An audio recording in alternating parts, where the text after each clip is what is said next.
Break બાદ બુલેટિનમાં આપનું સ્વાગત છે। આગળ વાત કરીએ તો ગુજરાત એટીએસની નવસારીમાં મોટી કાર્યવાહી સામે આવી છે। ચીખલીના આલીપુર ગામમાંથી મૌલવીની અટકાયત કરવામાં આવી છે। આલીપુરથી મદરેસાના મૌલવીની અટકાયત કરવામાં આવી છે। મૌલવીને પૂછપરછ માટે અમદાવાદ લાવવામાં આવ્યા છે। શંકાસ્પદ ગતિવિધિના કારણે એટીએસની આ કાર્યવાહી સામે આવી છે।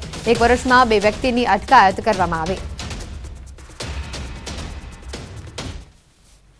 गुजरात एटीएस द्वारा नवसारी जिल्लाना चिखली तालुकाना आलीपुर गामेथी एक शंकास्पद ईसमनी अटकायत करवामां आवी छे। शंकास्पद ईसमनी जे गतिविधिओ हती ए गतिविधिओ पर गुजरात एटीएसनी सतत नजर हती अने एना कारणे शंकास्पद ईसमने गत रात्रिए गुजरात एटीएस द्वारा नवसारी जिल्लाना जे चिखली तालुकामां आवेल जे नेशनल हाईवे नंबर 48 पासे जे अडीने आवेलुं जे आलीपुर गाम जे छे ત્યાંથી એ ઈસમની અટકાયત કરવામાં આવી હતી। હાલ પ્રાથમિક માહિતી અનુસાર જે ઈસમની અટકાયત કરવામાં આવી છે એ ઈસમ આલીપુર ગામની એક મદ્રેસામાં મૌલવી તરીકે પોતાની ફરજ બજાવતો હતો અને એ મૌલવીની અટકાયત હાલ કરવામાં આવી છે। પૂછપરછ માટે ગુજરાત એટીએસ હાલ અમદાવાદ હેડ ઓફિસ ખાતે એમને લઈ જવામાં આવ્યો છે। પરંતુ પ્રાથમિક માહિતી મુજબ જે રીતના એક મૌલવી હતો અને આલીપુર ગામેથી એમની અટકાયત કરવામાં આવી છે, પરંતુ સમગ્ર મામલે હજુ સુધી કોઈ પણ અધિકારિક પુષ્ટિ સામે નથી આવી કે નથી કોઈ અધિકારીઓ દ્વારા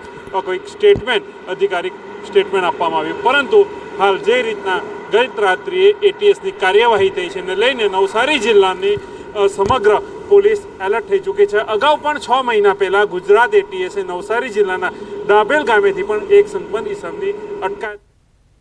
બુલેટિનમાં અત્યારે ફક્ત આટલું જ। રજા આપશો। નમસ્કાર।